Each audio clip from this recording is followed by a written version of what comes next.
Charles V, l'exercice du pouvoir, troisième partie. L'année 1370. C'est l'année du duo de choc pour les 10 années à venir. Maintenant, la guerre est déclarée aux Anglais. Charles V est bien entouré, mais il lui manque un coordonnateur de toutes ses armées, Bertrand du Guesclin. En effet, le connétable de France, Robert de Fienne dit Moreau, trop vieux et usé par une carrière bien remplie, a envoyé sa démission au roi. Malgré quelques réticences, du Guesclin accepte la proposition du roi de prendre la fonction de connétable de France. Henri de Castille, après le succès de Montiel et la mort de son demi-frère Pierre le Cruel, nomme Bertrand connétable de Castille. Mais le roi de France a besoin de lui à Paris. Il passe les Pyrénées. Il rencontre le duc d'Anjou à Toulouse et prennent aussitôt la route pour la capitale. En chemin, les villes de Moissac, Agen, Tonneins, Montpezat se rendent sans défendre. Les Anglais fuient dès que le nom de du Guesclin est cité. À eux deux, une quarantaine de villes, châteaux et forteresses tombent dans leurs mains. Même le prince de Galles ne se sent plus en sécurité dans sa capitale de la Guyenne, Angoulême. Il se réfugie à Cognac. Avec l'aide des barons, des comtes acquis à sa cause, il se met en marche contre les Français. Mais la consigne de Charles V, elle était très simple. Ne pas engager de combat. Ceci sera respecté. Les châteaux et les forteresses sont renforcés. Du Guesclin laisse le duc d'Anjou et part avec ses hommes rejoindre le duc de Berry, qui le demande devant Limoges. Les villageois, fiers d'être français et surtout contraints d'avoir été anglais depuis 1360, se rendent sans faire d'opposition au duc. Jean de Craon, l'évêque de Limoges, lui remet les clés de la ville. Le prince de Galles apprend la nouvelle. Il est consterné, il est furieux. Il jure qu'il fera payer très cher ces traîtres. Le duc de Berry, avant de repartir combattre, laisse une centaine d'hommes pour assurer la protection de la ville. À peine les Français partis, les Anglais assiègent la ville. Soldats, hommes, femmes et enfants sont passés au fil de l'épée. Après le massacre, on dénombre 3000 morts sans distinction de sexe et d'âge. Pendant longtemps, les habitants se souviendront du sac de Limoges, le 19 septembre 1370, par les Anglais. Ce fut le dernier honteux exploit du prince noir, qui, affaibli par la maladie et la mort de son fils de 6 ans, quittera la France en 1371 pour ne plus y revenir. Tandis que les Français s'attaquent au sud-ouest de la France, une armée anglaise forte de 35 000 hommes débarque à Calais en juillet 1370, sous la conduite de Robert Knollys. Sa mission est d'intimider Charles V. Il se dirige vers Paris. Sur son passage, les villes sans défense sont détruites et brûlées. Les places fortes, renforcées en soldats à la demande du roi de France, résistent bien. Les habitants s'y réfugient.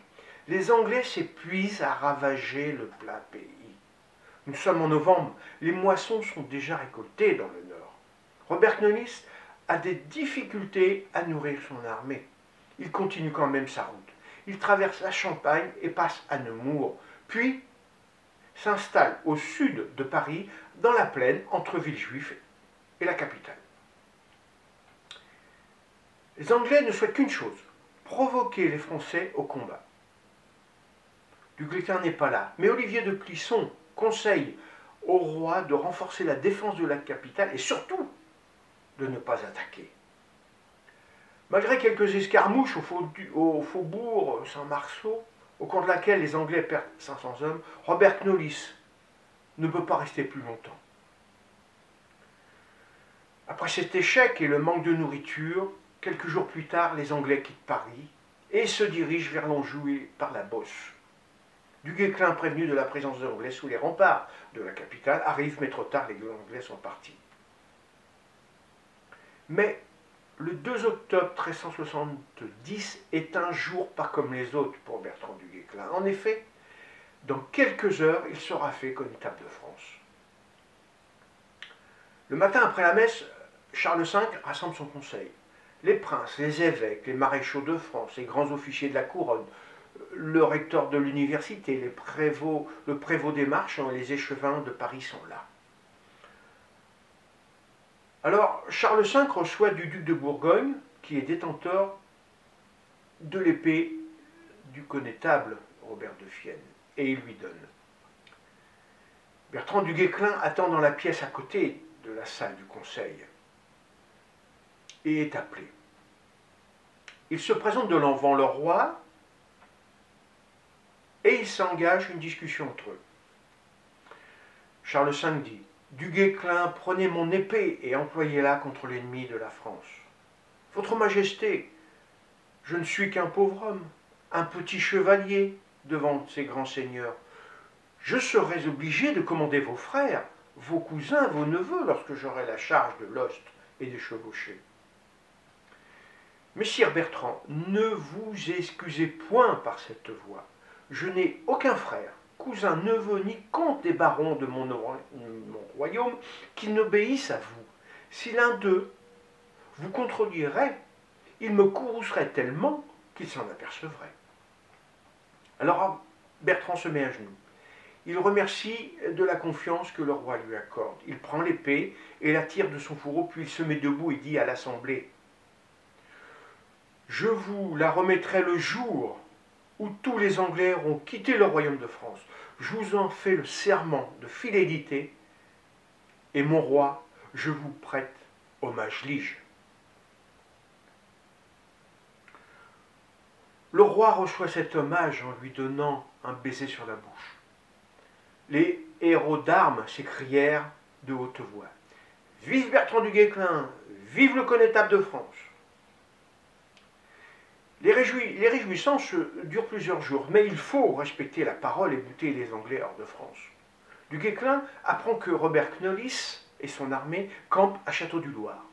Par cette position géographique et stratégique, il menace directement l'Anjou, le Maine, la Touraine, et se trouve à proximité du Poitou et de la Bretagne.